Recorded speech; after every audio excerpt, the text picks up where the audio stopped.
Welcome back, amazing listeners. You're tuned into the Learning Curve with Lapwai. And we've got a truly empowering episode in store for you today. In our quest to uncover the secrets of extraordinary mothers who seem to effortlessly wear many hats, we're about to dive into the heart of it all. But first, let's take a moment to appreciate the incredible multitasking skills of all the supermoms out there. We know that the balancing act isn't always easy, and we are here to help you discover how these remarkable women thrive in every role they play. So, grab a cozy spot and let's unravel the supermom secret together. Stay with us and prepare to be inspired beyond measure. But before we meet our incredible supermom guests, a quick reminder: if enjoying the show, don't forget to hit that subscribe button and leave us a review. Your support means the world to us, and it keeps us motivated to bring you more stories of resilience, determination, and success. Alright, let's get started. Are you ready? Let's do this. In today's episode, we have Susan Brown with us, who used to be homeless, hopeless, and full of self-hatred, to now a highly successful, 5-star rated author, inspirational speaker, legacy coach, and real estate investor. Let's listen in. For your work, you're also helping visionaries, right? And Yes. could you share a specific experience or approach from your journey of helping those visionaries that could be translated into valuable parenting strategies? Yes, and actually, I thought about this a lot, and I was going to share a specific person, but I think what would actually be more helpful is if I actually shared the strategy that I share with those people, but I used it with my youngest daughter, and it completely transformed. She was having some anxiety struggles and some frustrations, and I'll share you the specific thing that we were going through is, and again, this is a constant reminder. I have a few strategies I keep always in my mind. And so this one I drew out with her on a dry erase board. I wish I had a sheet of paper here, but we'll visualize it. But anyway, we had bought this house, but we hadn't moved in. And my girls are horse riders. They love to ride horses. They're barrel racers. That's like Western, where they go around the 3 barrels and race that. But we'd never owned a horse, or at least it'd always been lesson horses. And then before this, it had been like, the horses got sick or the owners had to sell them, so they didn't have a way to ride the horses. And her friends, she was getting frustrated. She said, well, this person has this saddle, or this person has this, and how come they get this? And I was saying simple things that all parents say. I'm like, okay, well, you can't focus on that.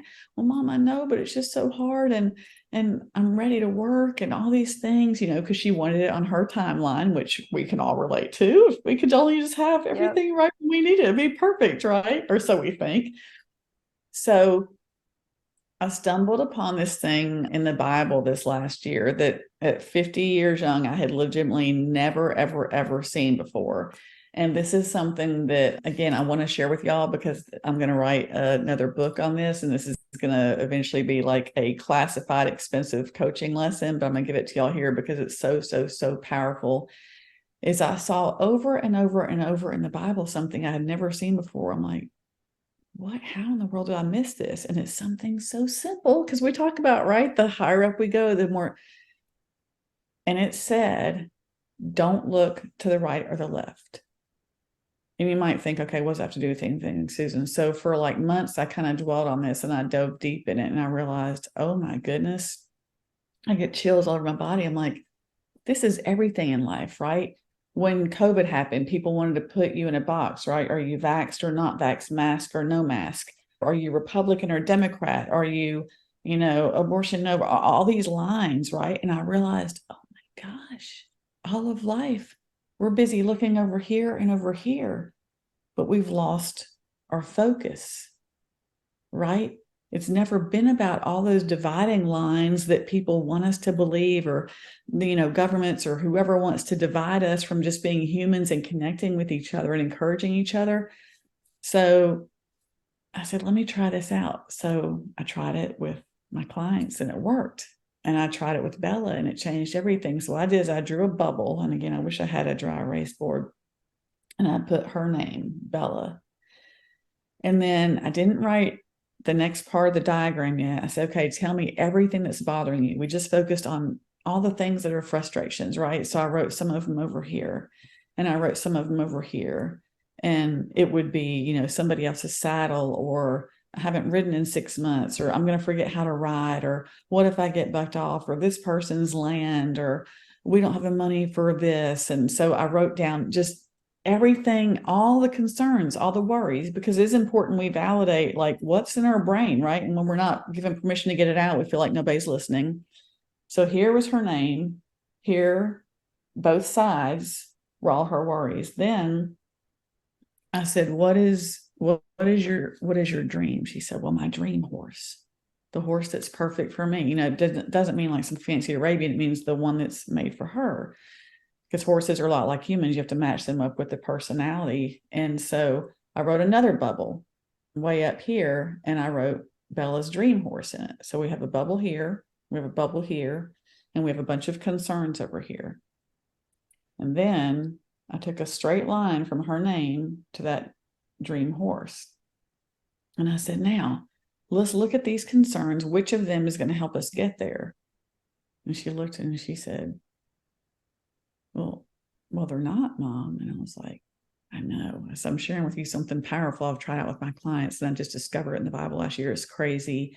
I said, you've been so busy looking to the right or the left, because now she sees Bella and Bella's dream horse in her line, and there's nothing on her line because she's been over here, that you haven't actually been working towards this. So here's what's crazy. Then I said, okay, I want you to tell me every single thing that has to happen for you to get your dream horse. And she said, or no, we had not bought our property yet. Let me back up. She said, our own land. And then it was, fencing for the property. It was the right horse, the saddle, the hay. So we filled the entire lineup of everything, stacking it up that we needed to do to get to her dream horse. Now, at this time, we were living in a rental, and like most places, the real estate market had gone crazy. So even though my husband and I invest in flip houses, we weren't looking personally. So I told her, what you're going to do is you have to focus on this line and then erase this stuff, not only visually from the dry erase board, because this is a big family dry erase board in our hallway, but I want you to erase it from your mind. And I want you to like focus on this every day, come out and look at these things. And I want you to just like become obsessed with the line, become obsessed with the in-between. Okay. Not with the goal, because sometimes we can get so focused on the goal that it's like, oh my gosh, I'm not there. Focus on everything you wrote down, become obsessed with it, think about it, talk about it, because it'll activate your reticular activating system, which is a bundle of nerves at the base of our neck that is actually responsible for how we filter and how we see things. And you can actually train it. Excuse me. So I think it was like just a couple weeks later that literally we found our house. It dropped in our lap. It was amazing. 3.5 acres, just enough to have a couple of horses, beautiful property, peace and quiet.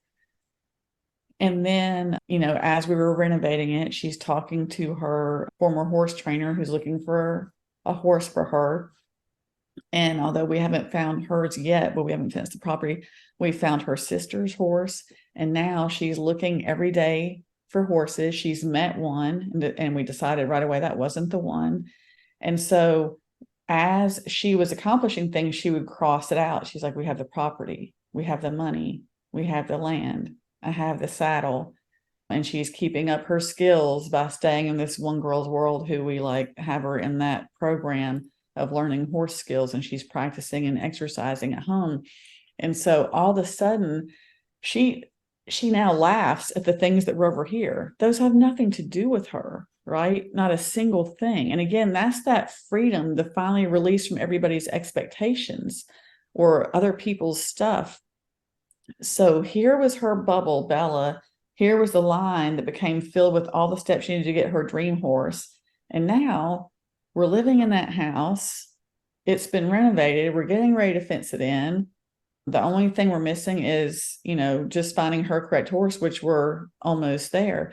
And so I share that because this is applicable to CEOs of billion-dollar companies. This is applicable to parents, but it's a very, very, very powerful strategy. We spend so much time looking here and here, here and here, here and here, right?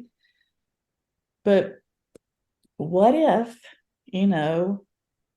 your name right here, your ultimate goal, and you list everything you have to accomplish it, and that's where you stay, and you combine that with behaving in your mind like the CEO of your life, you're literally unstoppable. And this becomes duplicatable, right? You don't just have one of these for your whole life. Like maybe I have multiple going on right now. One of mine is going to be Susan, getting back into the best shape of your life. Because a few years ago at like 46, I was finally doing big boy pull-ups and handstands.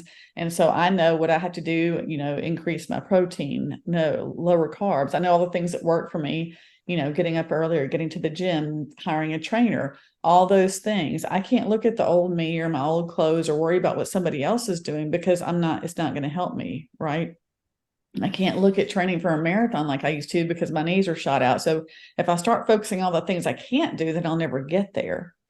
But I know what I have to do to get there. So I'll have a health one going on. I have a business one going on, a next book one. So this strategy, like I said, this is the first time I've even talked about it publicly. It's, like I said, something I use with my clients. I've never seen it before. And again, when I saw that simple thing in the Bible, don't look to the right or the left, I just started diving really deep. And I thought, this is everything in life, right? This is what we do. We divide. Are you over here or are you over here? What if I'm neither? What if I'm just headed towards my goals? What if I'm just loving people along the way, doing the best I can? And if you want to hate me, that's fine. But what if that didn't affect me? If you want to love me, that's fine. But what if all of a sudden I didn't feel elevated, whether somebody loves me or hates me? And you have this beautiful freedom and peace of mind to do what you're called to do. And the roadmap to get there is powerful. It is. When you were talking about it, I was like, wow, goosebumps. Yeah. It's It crazy. is. Those simple things, you're like, oh, you're left. Oh my gosh, how crazy. Yeah, it's really simple, but we have never really thought about it. We are looking left and right, trying to grab everything all over the place. Yeah.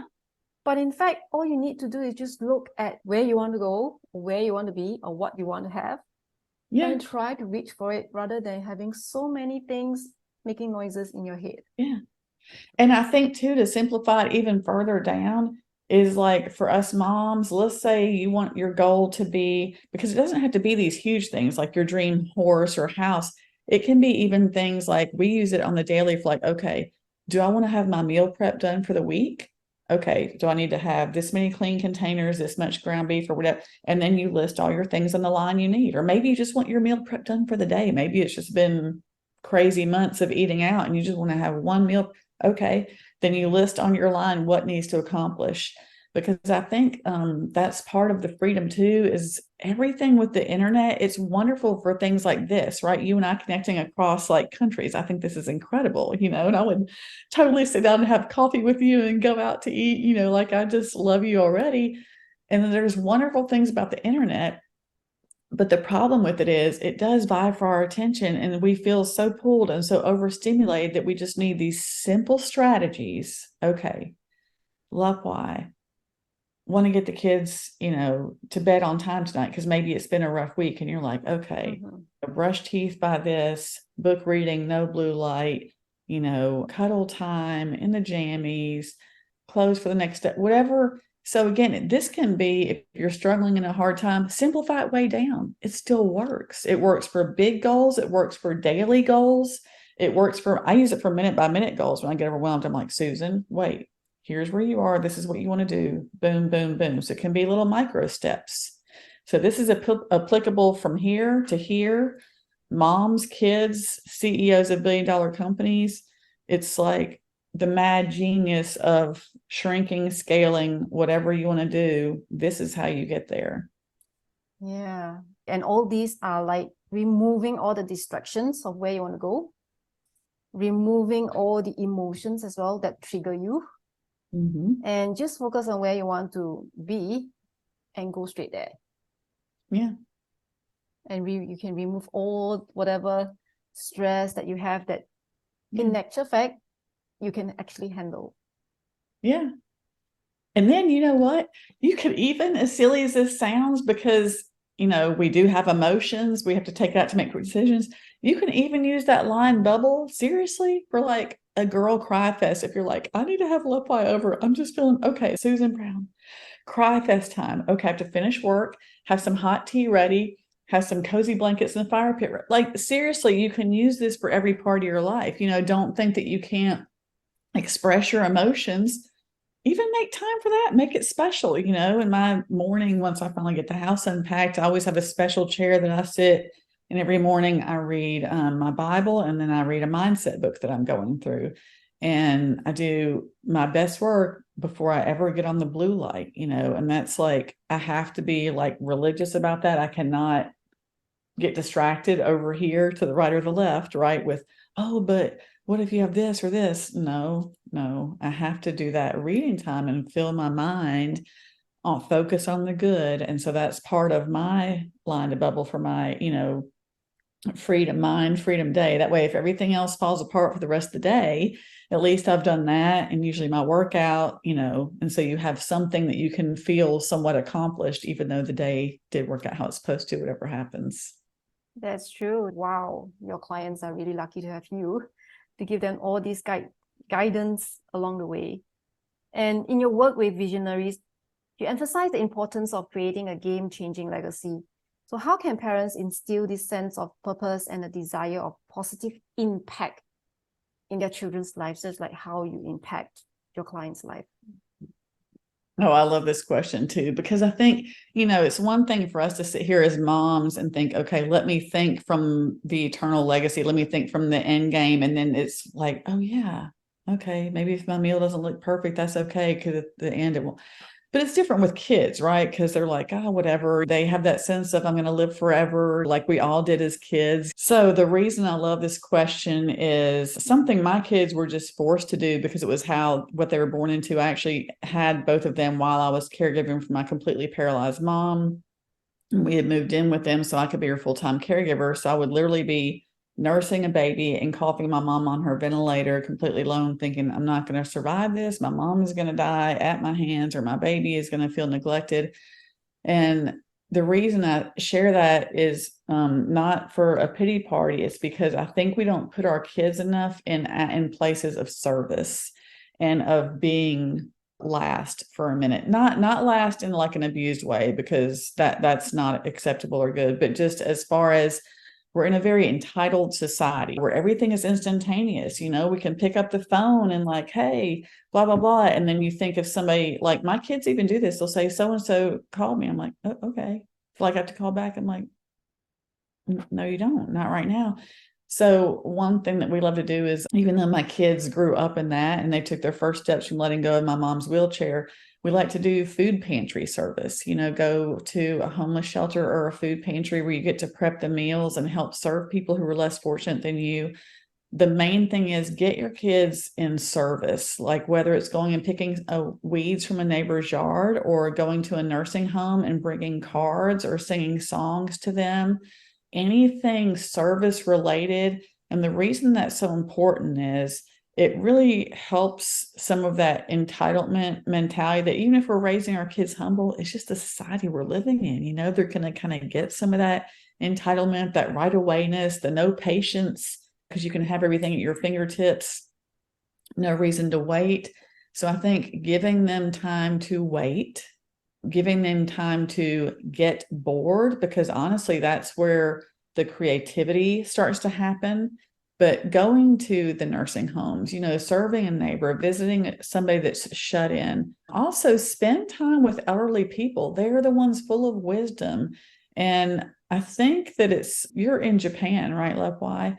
I think it's a different culture over there, which I greatly admire. What I really get disheartened about in America is it seems that we treat our elderly generation with, oh, you're older. Okay, time to go in a nursing home. Okay, you kind of sit over there and be quiet and just drift away. But that's not how it's supposed to be. I remember when my grandparents were alive, we would sit at their feet and listen to these stories of, how they survived, wars, and then how they raised their families with meager things. And that's creativity. If somebody has a lot of money and they can provide all the things, that's not necessarily creative, right? Creativity comes from a lack. So even if you do have money, be sure your kids know, like, you don't have money. Mommy and daddy might, but let them work, let them earn something, hire them to pick weeds or to edit some videos. I pay my daughter because she's a wonderful video editor. I'm like, oh my goodness, how do you do that? So, hire them, have them earn the money. Don't just hand it to them.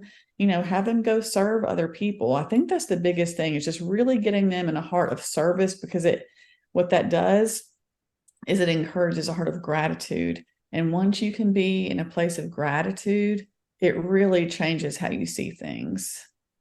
Yeah, it does. I also always bring my kids to my parents' place, which is their grandparents. Yes. So at least they learn how to interact, how to socialize with elderly, they listen to their stories, like what you mentioned. Yes. Yeah, and let them know that, hey, in the past and now is so much difference. You think that yes, now is the same as in the past, or it will be the same in the future, but it's not. It's always changing. And you have to really adapt and keep up with whatever change is around you. Yes. And I think too, also, when we get them in front of the elderly, people reminding them of the things that sounds like and I know, but I don't see people do it over here in America anymore. I'm not sure if they do it there, but there's one specific thing I'm thinking of, is that when I was growing up, if somebody older than you walked into the room, like a parent, you stood up out of the chair and, would you like my seat? You offered the seat. I don't see that happen anymore. And it bothers me. I tell my kids, I'm like, you get up out of the chair if you see somebody walk in the room. So again, I don't know if that's an American thing. I don't know if it's still happening over there, but that really is something to respect the elder generation. And when you're respecting other people, you're putting yourself last in your mind in a healthy way, not an unhealthy way. And you're learning, oh, the world isn't just all about me. Because if we can get our kids in a place of service and respecting other people and gratitude, then they start to think, oh, this world is bigger than me. And it opens up a little bit of those keys that need to be unlocked for them to start to think, from a longer term perspective. So, and I think even the church that we used to go to when I was a kid, when we would have church-wide meals, they would say, okay, seniors first. And now it's like kids jump up first and I'm like, yeah. So I think just kind of learning to be reminded to respect the older people, ask them questions, be polite, show manners, be respectful, jump up, be excited when they come in a room, really helps put that longer term perspective in their mind to think from that legacy. And the word respect is actually very huge. And we have to teach and be the role model to teach our children about respect, not only to elderly, but to friends, to people who are just around you, showing respect.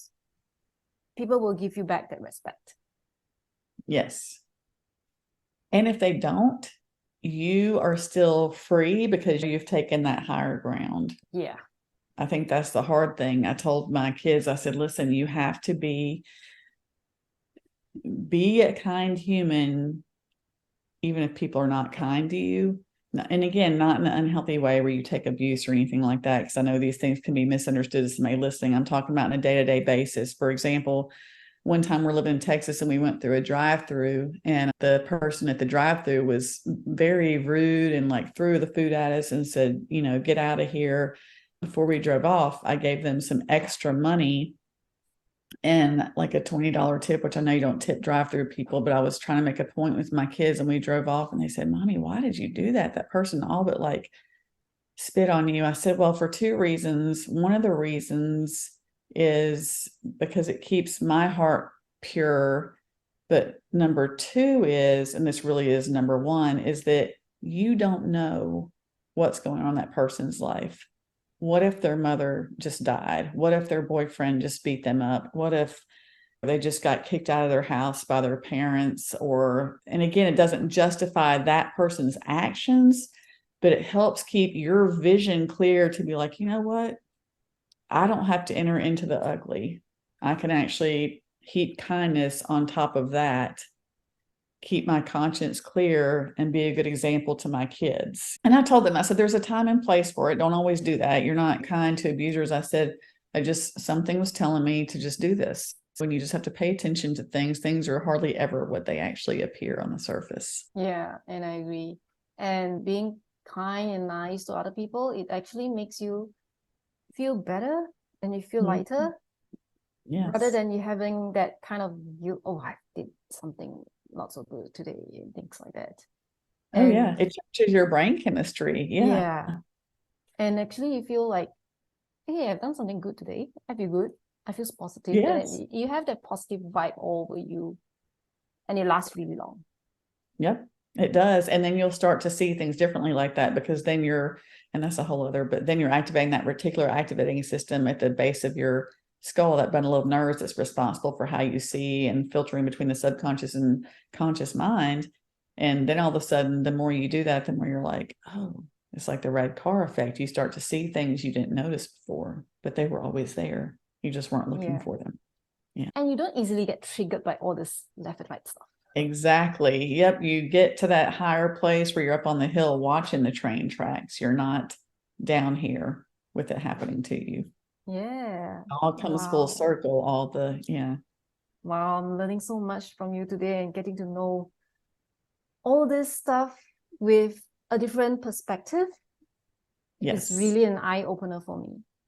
And I believe that you have a free checklist for your audience as well. I do, yes. If this has been beneficial to y'all and this is something you're drawn to, or even if not, you just want to go grab it and give it to a friend, you can go to livefreechecklist.com. And I have my top 3 mindset strategies there. The one I shared with y'all today, but also there's a little, when you go to the next page and you get it, there's a little free video training where I walk you through some other things in great detail. So I'd love to have you come get that. Yeah, we have an overcoming challenge coming up soon. So, email me and again, get in Loopwise world. She's amazing. Thank you, thank you. And for all the audience here, so if I believe you have gathered a lot of nuggets, learned a lot from Susan as well. And with that free checklist, and you want to know more, learn more with that free checklist, I believe will help you even further, because there is something visual, something for you to see and do and follow. So if you have any more questions that you want to ask, or you have any other information that you want more about from Susan, feel free to contact her from her website. I'll be sharing her website on my podcast show notes as well. All right. Thank you, Susan, for sharing so much golden nuggets with our audience today. I believe you will help them a lot, because it does help for me.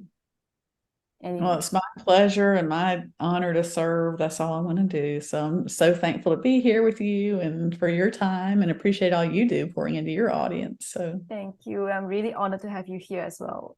Thank you, Susan, for joining us today, and I hope to see you soon again. Yes, thank you. Thank you. Bye, y'all. Thank you, everyone, for listening in. Thank you for tuning in to the Learning Curve with Lapwai, the podcast for parents and educators. We hope you found today's episode helpful in supporting your positive parenting journey and your child's learning and development. If you enjoyed this episode, be sure to subscribe to our podcast on your favorite listening platform so you never miss an episode. And if you found value in what you heard, we would appreciate if you could leave us a rating and review. This helps us reach more parents like you who could benefit from our content. Thank you again for listening, and we look forward to sharing more valuable insights and strategies with you in our next episode.